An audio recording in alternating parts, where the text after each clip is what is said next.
ng tagumpay ay makamit at sumaatin ang langit. Alleluia, alleluia.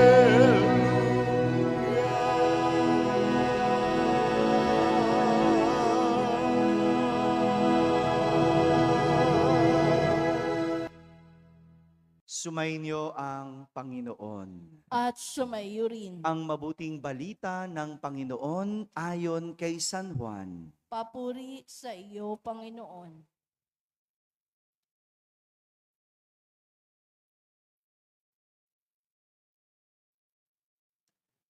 Noong panahong iyon, sinabi ni Jesus sa kanyang mga alagad, "Kapayapaan ang iniiwan ko sa inyo. Ang aking kapayapaan ang ibinibigay ko sa inyo. Hindi ito katulad ng ibinibigay ng sanlibutan. Huwag kayong mabalisa. Huwag kayong matakot. Sinasabi ko na sa inyo, ako'y aalis, ngunit babalik ako. Kung iniibig ninyo ako, ikagagalak ninyo ang pagpunta ko sa Ama, sapagkat dakila ang Ama kaysa akin. Sinasabi ko na ito sa inyo bago pa mangyari, upang kung mangyari na, kayo'y manalig sa akin. Hindi na ako pakahahaba ng pagsasalita sa inyo, sapagkat dumarating na ang pinuno ng sanlibutang ito. Wala siyang kapangyarihan sa akin, subalit dapat makilala ng sanlibutan na iniibig ko ang Ama at ang ginagawa ko ay ang inuutos niya sa akin." Mga kapatid, ang mabuting balita ng Panginoon. Pinupuri ka namin, Panginoong Kristo. Umupo ang lahat at makinig sa homilya. Isang magandang umaga po sa inyong lahat. Magandang umaga sa mga nasa barangay, sa mga nasa tahanan at sa nagsisimbayan online. Isang magandang araw po sa inyong lahat. 2 linggo mula ngayon, ating ipagdiriwang ang pag-akyat ni Jesus sa langit. The Ascension of Jesus. 2 linggo. Pero ngayon pa lang, nagpapaalam na si Jesus. Ang ating ebanghelyong narinig ay isang pagpapaalam ni Jesus sa kanyang mga alagad dahil sa nalalapit niyang pag-akyat sa langit. Ngunit hindi lang si Jesus nag-iiwan ng pamamaalam na pananalita. Words of goodbye. Hindi lang yon. Pero nag-iiwan siya ng salitang nagpapalakas ng loob. Words of encouragement. Hindi lang words of goodbye, kundi words of encouragement ang narinig natin mula kay Jesus. Hindi ba ganon? Kapag ang isang tao aalis o mawawala, dapat nagpapaalam. Tama? Di ba?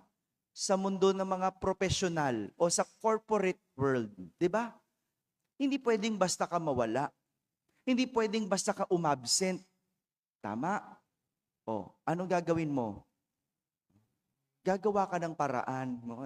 Hindi, joke lang. Di ba dapat nagsasabi ka? Nagfa-file ka ng leave. Di ba? Kasi benepisyo naman yan eh.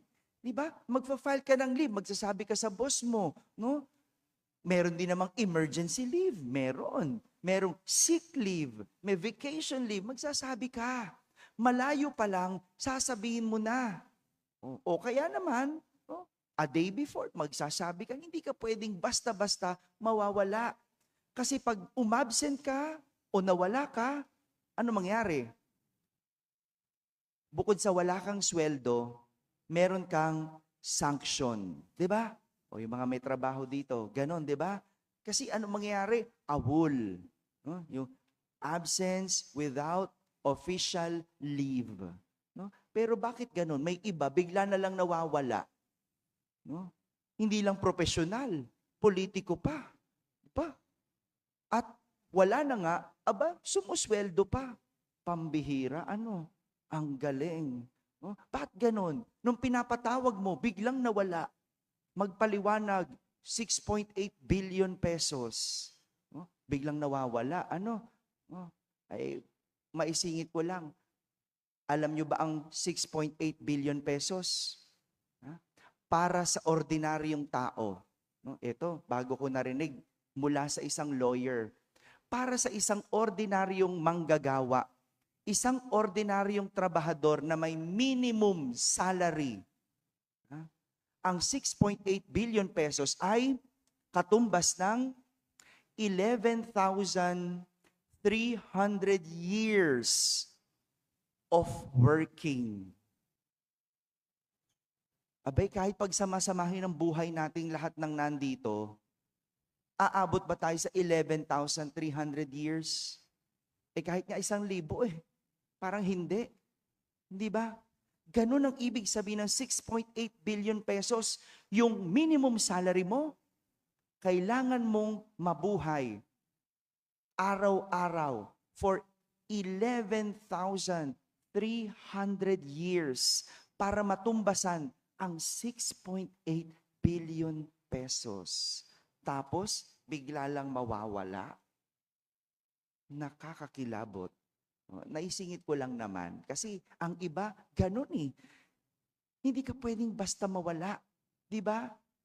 Pagkatapos mong dumaan sa buhay ng tao, pagkatapos mong pumasok sa buhay namin, bigla kang mawawala. Ano tawag natin sa ganun? Hello?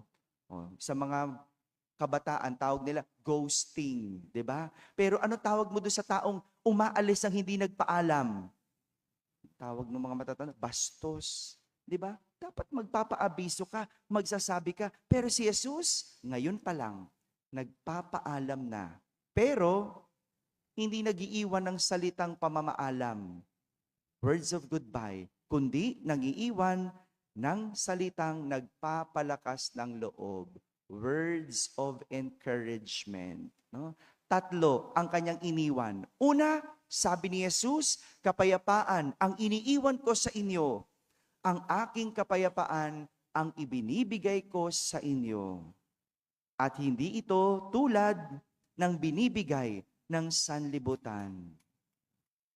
Hindi ba kapag ang isang tao ay aalis, lalo na kung wala tayong kaalam-alam, wala tayong ideya kung saan lugar ang kanyang pupuntahan, meron tayong pangamba sa puso. Hindi tayo matahimik. Tama? Di ba? Imaginein mo yung ginagawa nyo sa mga anak ninyo. Yung aalis ka, nang hindi ka nagpaalam. Anong ginagawa mo? Sige, libangin mo muna. Alis ako eh. No? Ano mangyari sa bata? Iiyak. Ba't umiiyak? Kasi hindi niya alam saan ka pupunta. Hindi niya alam, babalik ka ba? You see that? Inaalis mo yung kapayapaan sa bata. Kapag hindi ka nagpapaalam, kasi hindi niya alam saan ka pupunta. Di ba ganon? Nawawala yung kapayapaan, nawawala yung katahimikan ng puso. Sa makatuwid, hindi payapa ang puso. Hindi panatag ang puso. Kaya nga, sa pagkakataong ganito, sinasabi na ni Jesus na siya lang ang makapagbibigay ng kapayapaang ito. Kapayapaang ibinibigay sa atin ni Jesus. Kapayapaang iniiwan sa atin ni Jesus. At hindi ito katulad ng kapayapaang ibinibigay ng mundo. Yung kapayapaan ng mundo, saglit lang, mawawala din. Pero yung kapayapaang ibinibigay ni Jesus, pangmatagalan, panghabang buhay. No? Ano yon? Tuklasin mo kay Jesus. Ikaw mismo ang lumapit kay Jesus. Ikaw mismo ang makaranas ng kapayapaang iyon mula kay Jesus. Pangalawang mga salita na nakapagpapalakas ng loob na iniwan ni Jesus, sabi niya, huwag kayong mabalisa, huwag kayong matakot. Sinasabi ko na sa inyo, ako'y aalis, ngunit babalik ako. 'Di ba? Yung batang iniwan, kapag sinabi mo na babalik din ako, sandali lang ako. Babalik din ako, diyan lang ako sa kanto. 'Di ba? Pag sinabi mo na 'yon, titigil na yung iyak.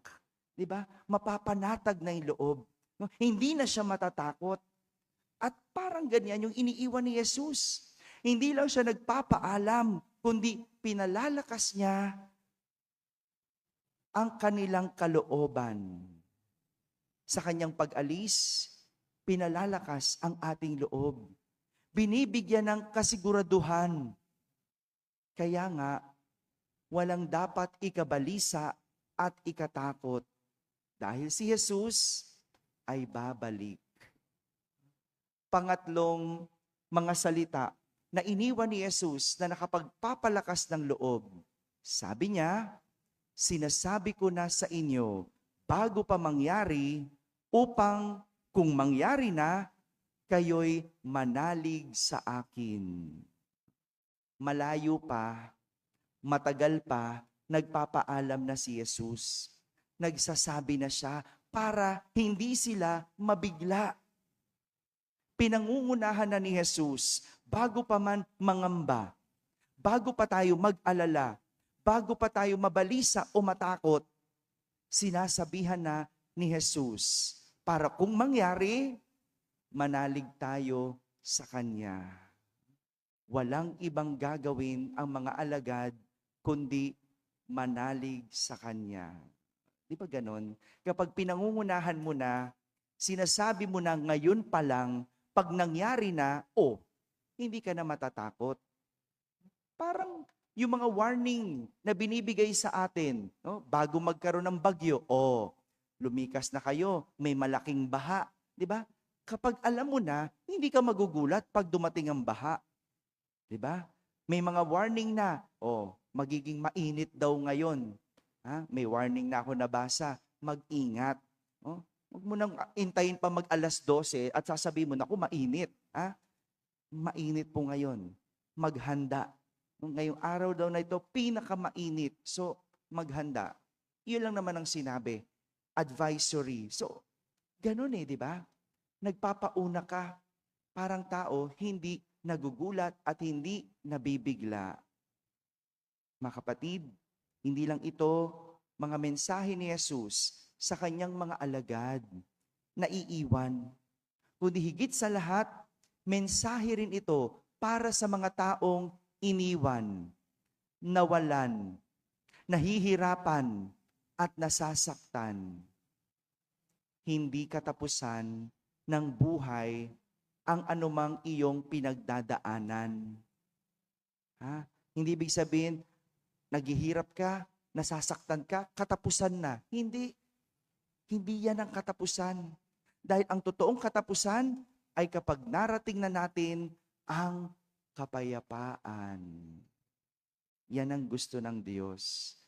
Kaya kung pakiramdam mo, ang tagal-tagal ng pagtagumpay mo, kung pakiramdam mo, ang tagal mo nang naghihirap, hindi pa yan ang katapusan. Ang katapusan ay kapag narating natin ang kapayapaan. Ito po ang nais ibigay sa atin at iiwan ni Jesus. Hindi mga salitang pagpapaalam, words of goodbye, kundi mga salitang nagpapalakas ng loob, words of encouragement na magbibigay sa atin ng kapayapaan. Amen? Amen.